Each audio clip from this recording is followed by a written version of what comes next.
नमस्कार, मी शाहिद खेरटकर सह्याद्री समाचार मध्ये आपल्या सर्वांचं स्वागत करतो। पाहूयात एक विशेष बातमी।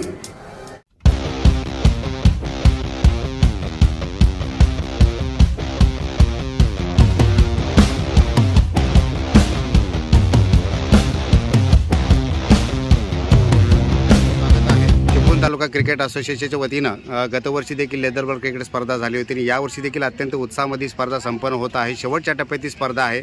कसा अनुभव आहे, कशा पद्धतीने या ठिकाणी स्पर्धा होत आहेत, मॅचेस होत आहेत, काय वाटतं तुम्हाला? स्पर्धा तर अतिउत्तम एकदम सुरेख होत आहेत। तुम्ही इंटरव्ह्यू पाहतच असाल, जे आपले बाहेरच्या आंतरराष्ट्रीय राष्ट्रीय खेळाडू जे येत आहेत इथे, त्यांच्याकडून तुम्ही त्यांचे रिस्पॉन्स घेत असाल। ज्या ग्राउंडवरती जी मेहनत झालेली आहे, गतवर्षी आपण मॅटवरती स्पर्धा घेतल्या होत्या, पण दशरथ शेठ आणि तसेच शेखर सर यांनी शब्द दिला होता की पुढच्या वर्षी म्हणजे याच वर्षी आपण टर्फ विकेट बनवायची आहे आणि त्यावरती स्पर्धा घेऊ। तसंच त्यांनी आपले दिलेलं वचन पाळलेलं आहे। त्यांनी टर्फ विकेट बनवलेले आणि चिपळूणवासियांना, चिपळूणचे जे नवीन उभयते तारे आहेत, जे नवीन खेळाडू आहेत, त्यांच्यासाठी टर्फ विकेट बनवून दिलेली आहे। त्यामुळे एक लेदर क्रिकेट जे जागा झालेले आहे चिपळूणमध्ये, सुंदर असा रिस्पॉन्स खेळाडूंकडून मिळत आहे।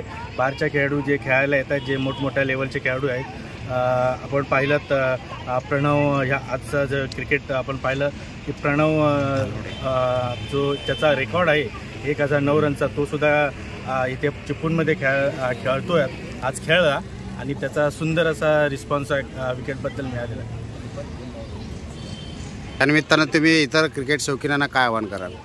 आज उद्यापासून सेमीफायनलचे उद्या दोन सेमीफायनल आहेत, तर पूर्ण चिपळूणवासियांना तसेच रत्नागिरी जे क्रिकेट प्रेमी आहेत त्यांना इन्व्हिटेशन असेल आमच्याकडून की तुम्ही उद्या जेणेकरून बहुसंख्येने सेमीफायनलचे सामने पाहण्यासाठी या।